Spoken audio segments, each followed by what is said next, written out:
I bet that when the tournament tightens and the weekend arrives, we'll find that the Masters is still full of joy, excitement, and stress.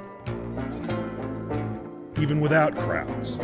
In some ways, it's perfect, in these chaotic times, to focus on the small things, the focus and concentration required to hit all those golf shots over 4 days. That doesn't get any less compelling because there aren't any people there watching it live. If anything, the tension will be jacked up because of the silence, the lack of distraction, just a man and a club and a ball.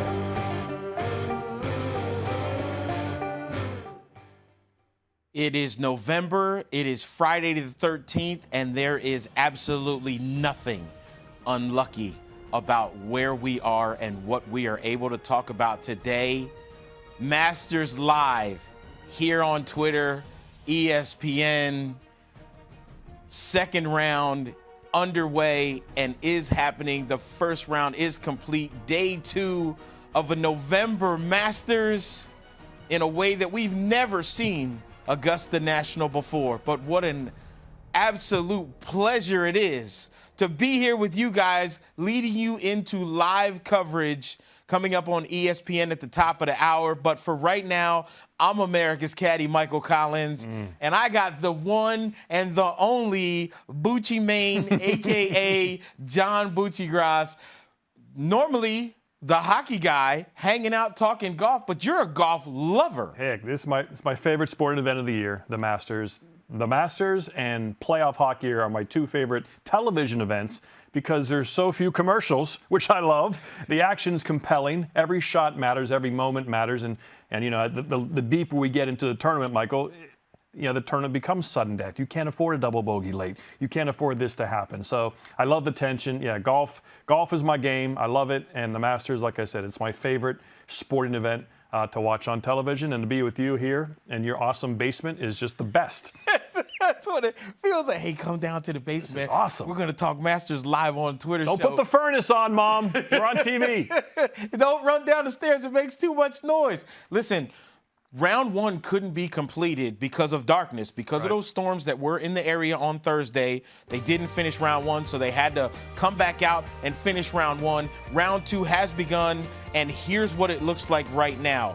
Justin Thomas and Dustin Johnson are on top of the leaderboard, along with Sungjae Im. As you look at this leaderboard, what surprises you the most about where we are going into day 2, round 2? Certainly Tiger at 4 under, let's face it. I don't think anyone expected that in round 1. JT comes in with good form. DJ comes in with good form. When DJ is hitting the ball as pure as he is with his irons, Michael, right now, he is tough to beat. I'm surprised he rinsed it there. On 15, he rinsed one to kind of go back because, boy, no one hits an iron like Dustin Johnson. JT might have the best all-around game. But after that, you see a lot of surprises there, Michael. Yeah. So we'll see. But it's good to see Phil play well, good to see Tiger play well, and good to see all the best players in the world play well. And like you said, a lot of guys haven't teed off yet. They're only going to get 9 holes in today, Schauffele and Tiger, because it gets dark at 5:30. Yep, 5:30 is when sunset's going to happen. That's when play was officially stopped yesterday for round 1. I look at Ricky Fowler and Phil Mickelson. Ricky, who I was with in Augusta on Monday evening, said his game wasn't exactly where he wanted it. Phil Mickelson, we knew, could only beat guys in a retirement community, right? Because he won twice on the PGA Tour Champions and then couldn't make a cut on the PGA Tour, yet comes to Augusta and is 3 under par. Tiger is such a huge surprise, but when we look at the second round and what's happening right now, Dustin Johnson had got it to 10 under par and then 3-putted 14 and hit one in the water at 15 and made those 2 back-to-back bogeys. I am curious to see how he bounces back, and we talked about Justin Thomas. Justin Thomas is one of those guys who likes playing with a chip on his shoulder, and coming into this week, not a lot of people were talking about him as one of those favorite guys. And he should, because he's almost ace 16 twice. Today, he's played it twice, and he almost aced it twice. Unbelievable. But great all-around game. And we'll talk about it with Tom Rinaldi. This is a greens and regulation tournament. You hit your irons great. That's how you win. JT hits his irons great. When DJ's going like this is country crock butter time for Dustin Johnson. Yeah. When he hits his irons like this and he's far enough. He's a great underrated greens reader. He's an excellent greens reader, Dustin Johnson, with good touch. So I still think if I had to put one paycheck on this, I think I'd still go DJ. But I think DJ and JT are both going to be top 3. Wow. And what people have to remember, this is the one place, Augusta National, that does not have green readings books. I know, I love that. They have outlawed them, so they actually have one, and the players aren't allowed to use it. Yeah. Which I kind of love too. So we know we're kind of going through round 2 and what's happening right now, but we got to take a look back at round 1, and that's what we're going to do right now. Check it out. Yes, Woods. I did everything well today. Rode well, hit my irons well, and putted well. I think that understanding how to play this golf course is so important. This is Wood's 23rd Masters. Thursday marked his 87th and quietest tournament round at Augusta National. Tiger's look at birdie. Wow, gets him to 4 under par. We're trying to get used to that this entire year. It's so different. Shane was telling me today that it was, pretty exciting last week to have the energy of a few hundred people out there following this group. We haven't had that this entire year. This has been very different. Woods begins the second round in contention and in a good place, with or without the roars. It is a very different world, but the fact that we were able to have a Masters and be able to have this opportunity to compete for a green jacket is pretty amazing. Bucci, let's be honest though. I know it's Tiger Woods. I know he's defending champ and has got to have that green jacket longer than anybody else has been able to have it. But if you tell me the way he was putting and hitting his irons coming into this week that we were going to see that Tiger Woods, I would have told you, I'm going to need you to be in a cup and go to HR because your meds are a little bit off right now. Watching Tiger play the first round ever at the Masters, bogey-free, to say anyone saw that coming out of Tiger is absolutely crazy. He looked almost bored on the golf course yesterday, which is awesome. Yeah, the wet conditions really help older players because they don't hit the ball as high. You see Larry Mize played well, Bernard Langer played well. You come in with shorter, longer irons, and you need some help from soft conditions. Firm conditions, as you know, Michael, things are rolling off the edges or rolling down the hills. And but when Tiger won Zozo, 2 years ago. And then when he played with Manning and Brady and Mickelson, he was hitting effortless drives both ways, drawn and cutting. As you know, that's when Tiger's playing his best. Yes. When he's a hard time drawing the ball, it's tough for him on some holes to attack. And this is a course, especially the last 9, you got to attack to win. And he's going to, if he's in contention, he's going to go against DJ and Schauffele and JT at their best. He's going to have to bring a game that's, and like this shot here, this is such a beautiful shot. Knowing where to hit it on 16. Exactly. We can take it high to hit a little bit of a draw. A little behind the hole, and you know exactly what the slope is going to do. That's when the back feels good, and he's an emotional guy, and no place. Now, for the rest of his life, had a special place, but after what happened last year, when he goes down Magnolia, for the rest of his life, he'll think of his son and his daughter and that moment. For the rest of his life, so he'll always amp up in that situation. 10 out of 14 fairways, 14 out of 18, 15 out of 18 greens.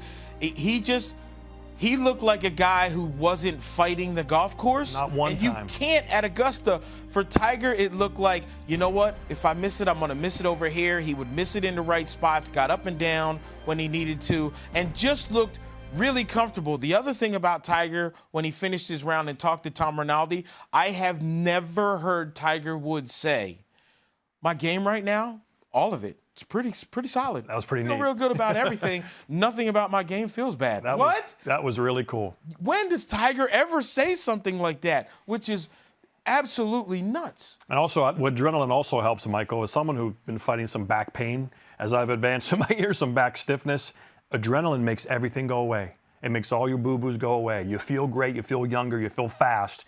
So let's hope he can do it for 4 days. We want him in the mix on Sunday. That is the one thing that scares me about how this timing is going to play out is not today. Tomorrow, you're right. It's about how many holes does Tiger have to play tomorrow. And on Saturday, the temperature's supposed to get a little bit lower. So how long is the break between when he finishes round 2 and when Tiger has to tee it up for round 3? Now, of course, if we're going to talk the Masters, we got to talk. We've been talking about Bryson DeChambeau. Drive for show, Bryson DeChambeau, because as much as everyone talked about, he's going to destroy this place with his driver. Augusta National is a second-shot golf course, and Bryson DeChambeau proved that. Only hit 8 fairways going into round 1. And he was in some places where, like, because there are no patrons, would you have been surprised if this would have been on Discovery Channel looking for Bigfoot? Right here on 13 from that pine straw where he went back in those bushes. Look at that. And he said he was, ultra aggressive, but he's going to play that way. Sun's out, guns out. Bryson. So the sun's out now. The guns will still be out. And if he gets locked in, Michael, though, off the tee, man, he could shoot 64, 65 and go boom, right to the top. 2 things that I loved about what happened with Bryson DeChambeau yesterday. Number 1, he owned it. He owned the fact that he didn't have it and didn't hit the shots that he wanted to hit. And he stood in front of the camera and was like, I messed up. Which, once you have that self-realization, and number 2, as bad as it was, he still shot 2 under par. He still shot 2 under par. So that being said, and like you said about the green, Michelle Wee, who's in our ESPN Plus coverage, who's doing a great job, really enjoying her. There are no greens reading books here at Augusta, like you mentioned, and he's very married to those things. And that's how they approach their putts. It's how, this many degrees, this many this many that. And that could be something on those slippery 5-6 footers that give him more confidence when he has, even if the information isn't needed or doesn't help, in his mind, he thinks it is. Yeah, this is very true. But he's also one of those guys, as we see, the drive that he hit on 9. Yeah, that's 364 yards. His last hole yesterday. Crazy impressive until I tell you one thing. One guy hit it further than him on 9 yesterday. Phil Mickelson hit it 365. 48-inch driver. Pow! 40, and Phil's driver 47.5 inches. Yeah. So his driver was a little bit longer because Bryson didn't put the 48-inch driver into play. So what's he going to do today is going to be really interesting to see. It'll be a lot of fun.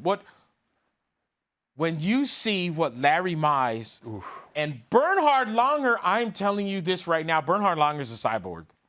He's a cyborg. He's not. If you cut his arm open, he's going to look like the Terminator. But Larry Mize, at 62 years old, he was 100 yards shorter off the tee than Bryson DeChambeau. How is he doing this? Yeah, 4th oldest player to shoot under par at Augusta.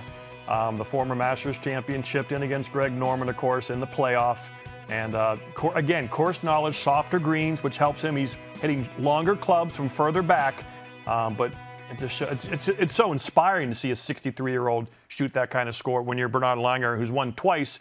And we hear so much about Fred Couples at Augusta, but it helps when your roommate is the 18th hour announcer for the Masters. But maybe Bernhard Langer might be the guy who also feels inspiration when he walks through. And down Magnolia Lane. 63 years old, 77 days with an under par. Not just an under par round. At one point, he had it to 5 under par. It was absolutely... He played well today. He played really well. The one thing this is where that whole experience of Augusta and knowing exactly where you can hit it, even if you're coming in there. One of the funniest things I heard from Bernhard Langer was a buddy of mine, Nick Faldo. Sir Nick Faldo said on the broadcast that after the first day, he asked Bernhard Langer, what was the longest iron you hit into one of the par 4s? And Bernhard deadpanned him with his German sense of humor and goes, iron? I have 5 hybrids in the bag, No, yeah. And he did. Bernhard Langer was hitting 3-wood into number 5, the par 4. I mean, this November Masters is completely different. So if we're going to talk about a completely different Masters, boy, do I got a super special guest to tell us exactly about this special Masters. Just a little softer than what you would normally see in April. I mean, they can change this golf course overnight, and they can make it firm and fast if they want to, and they can speed the greens up. As of right now, it's just a little softer, but that could change. The course is not totally different. It's important to see how shots are reacting into greens, but the course itself is just playing a little bit longer, but not anything totally uncommon if anyone's played here in the fall before. I mean, it's normally a lot longer this time of year than it is in April. Really the biggest problem for us as players if it's wet. Obviously we're prepared, we've played in tough conditions, but around a golf course that requires precision like this one does, especially hitting into the greens, if there's mud on the ball, this is very, very difficult. This course, especially, this week, it's going to play pretty soft, pretty long, and it's supposed to even rain, so the ball's going to even go shorter. This year will be unique because you can maybe take advantage of some angles where usually the patrons are at. It looks different. Would it play different? Maybe. Bucci, we can talk as much as we want to about Augusta and how it's playing and what we're seeing so far through the app and on the show. In our basement. Correct. But if there's one guy who's out there who's going to tell us the most about what's really going on out there, how about the guy who's been talking to all the players, Tom Rinaldi? Tommy, you are known for the feels. Like, that is your thing. I love when you talk about the feels of golf. So I want to know from you, feels. How's Augusta feel to you this year? Michael, you've been here. Bucci, I know it feels so different. I know there's so much that's so familiar, in particular how green and lush it is, the incredible job that they've done in manicuring it and making it look as perfect as usual.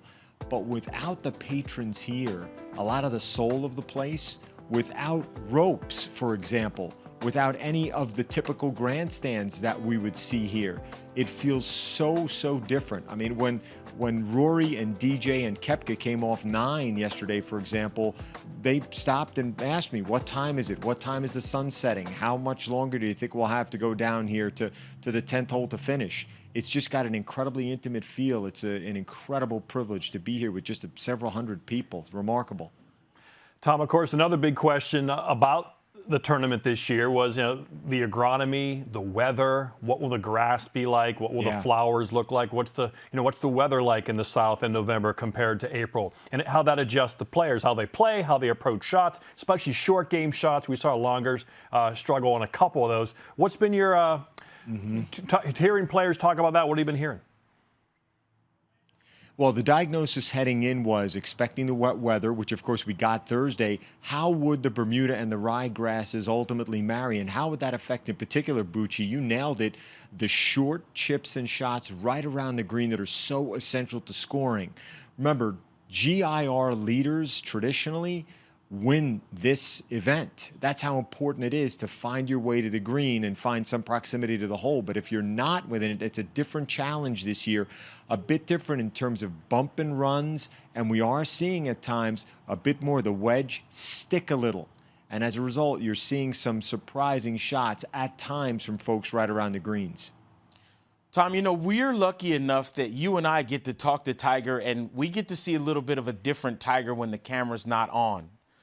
I got to ask, one, how surprised are you at how Tiger played on Thursday? And number two, what did you guys talk about off camera that maybe you could share with us? So I think that when you go back to 2019, there wasn't very much expected of him. He was certainly in stronger form than coming into 2020 in November. But again, there wasn't necessarily very much expected of him, and he showed he knows how to play this golf course, and that institutional knowledge manifested beautifully on Thursday. He also has said he hasn't played a lot of golf, and when he hasn't been able to put everything together. He did that Thursday.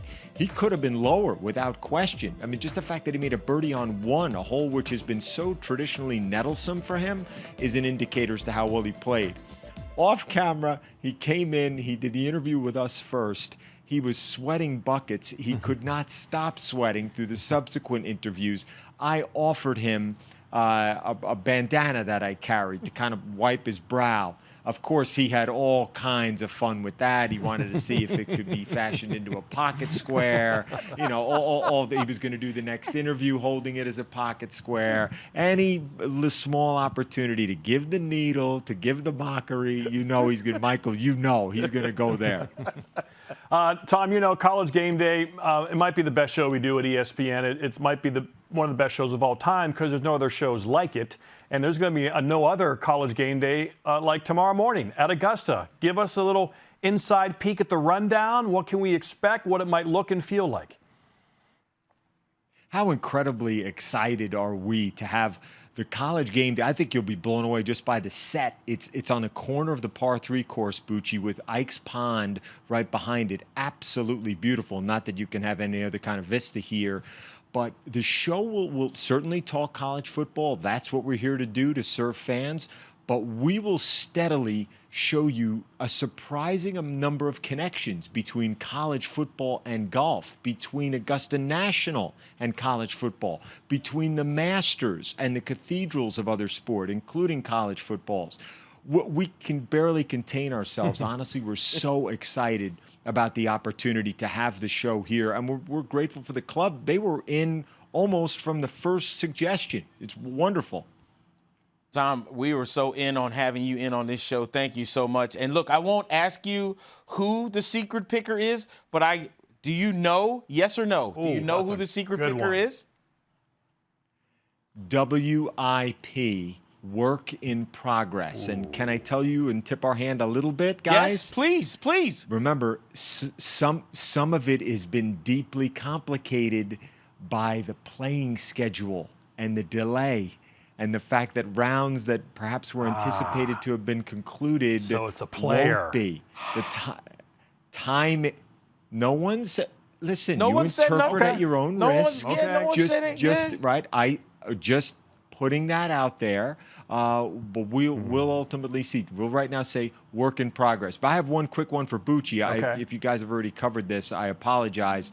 I presume, Bucci, you've had the great honor to be able to play here. I know you're a tremendous stick. Your number here? That's true. My number there from the member tees? Yes. I'd break 80 from the members tees. My goodness. Tom, Collins, that's such a sandbag number. That was so disappointing. I'll tell you what, once we're done with the show, I'm going to holler at you, and we're going to set this up. We know guys who know guys. We can make this happen. I'm just saying. You're the best, Tom. Thanks a bunch, man. I'll bring your car around. Thanks for having me, guys. I'll bring your car around.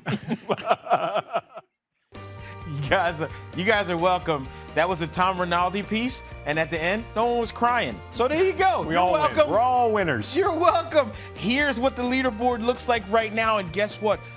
Justin Thomas just made a double at the first hole as he made the turn here at his second round. So it's Dustin Johnson and Sungjae Im at the very top. Anything here surprising you? Well, obviously the amateur at 6 under par is always surprising. Danny Willett, who won, of course, the Masters, career disappears. But the last 12 months, Michael, playing a little bit better over in Europe. Good to see him having those good feels you talked about, the Tom Rinaldi feels that obviously Tiger had yesterday. Koepka's really starting to strike the ball well. If he is in position, you know his cockiness on Sunday will be a big factor. But Thomas, especially since him and Dustin Johnson aren't tight anymore. He's not cool with the fact that DJ's on top of the leaderboard right now. I can tell you that right now. A lot of good storylines. Cantlay, of course, is in the weeds right there. He's a run away from going to the top. And, 4 straight birdies, Justin Thomas. Then you mentioned the double on one. The asterisk mean it's their 10th hole, but he's on the second hole now. So just if you're not sure about the asterisk. So when Tom Rinaldi was asking about you playing at Augusta National, I've been very lucky, Michael. Of the top 30 courses in America, I've probably played 27. I almost have gotten them all. No Cypress, no Augusta. I haven't played Cypress. No Chicago Golf Club. So I haven't played Cypress. You have played Cypress? I haven't. You have not either. Okay. I have played Augusta. There you go. So I think when he called me a sandbagger, what do you think I was going to shoot? You said you would break 80. Well, but then he called me a sandbagger. That's him. What, he think I'm going to shoot 67? I'm not that good. I used to be a 1, but I'm not a 1 anymore, Michael. I'll tell you that. Again, said like a true sandbagger. No. Like a true I'm a sloppy 5.8 index sometimes. It depends. If I'm cutting the ball, I'm a 2. If I'm drawing the ball, I'm an 8. So you know how it is. Well, that's because you can talk to a cut, but the draw won't listen whatsoever. It won't listen. Just remember, live coverage coming up on ESPN right now. That's where I'm going right now. This has been so much fun. John Buccigross. Love it. Bucci Main, thanks for hanging out with us. I hope you guys had a lot of fun watching. Go check out live coverage right now on every ESPN platform. Yes. It is Friday. Get ESPN Plus. At the Masters. It's awesome. You're going to absolutely love it. Nothing's better than this. Look at that.